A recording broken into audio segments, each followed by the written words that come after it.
Cahaya adalah energi yang berbentuk gelombang elektromagnetik. Cahaya kasat mata dan memiliki panjang gelombang 380 sampai 750 mm. Cahaya merupakan energi yang sangat penting untuk segala makhluk hidup di bumi. Tanpa cahaya, kehidupan di bumi tidak akan dapat berjalan dengan sempurna karena semua makhluk hidup tergantung pada adanya cahaya, baik itu hewan, manusia, atau tanaman. Berikut ini beberapa sifat-sifat cahaya yang harus diketahui. 1. Cahaya merambat lurus. Sifat ini dapat kita lihat ketika cahaya matahari masuk ke suatu ruangan melalui celah seperti pintu atau jendela.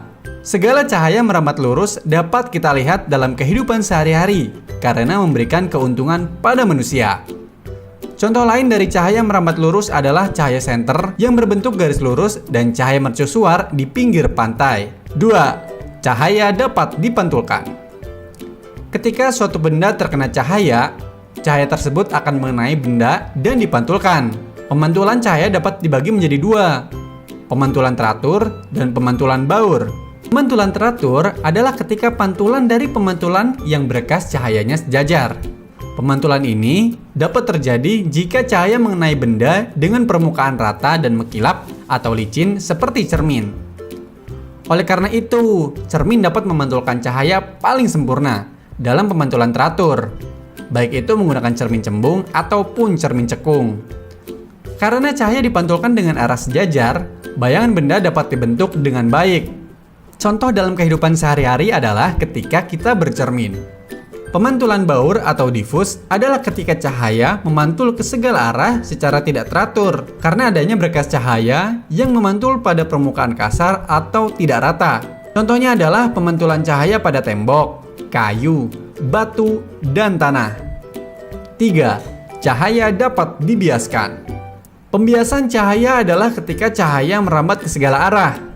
Ketika cahaya merambat melalui dua medium yang memiliki kerapatan optik yang berbeda, maka cahaya akan mengalami perubahan arah rambat.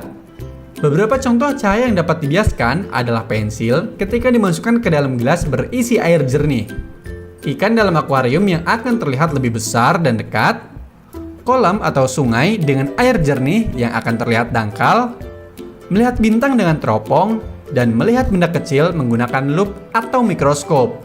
4. Cahaya dapat diuraikan. Ketika cahaya diuraikan terjadi yang namanya dispersi cahaya.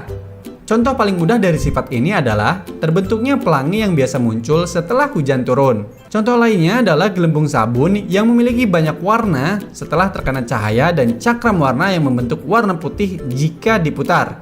5. Cahaya dapat menembus benda bening. Segala benda bening dapat ditembus oleh cahaya, termasuk mika, plastik, kaca, air jernih, dan botol bening. Sifat ini dapat dibedakan menjadi 3, benda bening, benda translusen, dan benda tidak tembus cahaya.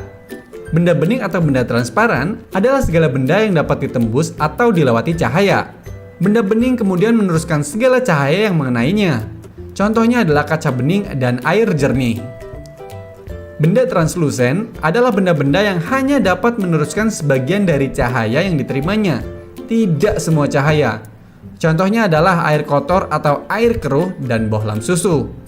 Benda tidak tembus cahaya atau opaque adalah benda gelap yang tidak dapat ditembus oleh cahaya sama sekali. Benda ini hanya dapat memantulkan cahaya yang mengenainya. Contohnya adalah kayu, tembok, dan besi. 6. Cahaya dapat mengalami interferensi. Interferensi adalah satu gelombang baru yang dihasilkan dari perpaduan dua gelombang atau lebih. Interferensi hanya dapat terjadi jika memenuhi dua syarat berikut. Pertama, kedua gelombang cahaya harus koheren dan frekuensi yang sama. Kedua gelombang cahaya harus memiliki amplitudo yang hampir sama. Contoh dari sifat cahaya ini adalah cahaya pada kaset dan air kolam yang terlihat warna-warni. 7. Cahaya dapat mengalami difraksi. Difraksi atau pelenturan terjadi pada saat celah sempit. Sifat ini terjadi ketika ada pembelokan arah rambat gelombang yang disebabkan oleh celah sempit tersebut. 8. Cahaya dapat mengalami polarisasi. Polarisasi cahaya adalah ketika sebagian arah getar cahaya terserap. Akibatnya, cahaya tersebut akan kehilangan sebagian besar arah getarnya. Sekian pembahasan Halo Edukasi kali ini.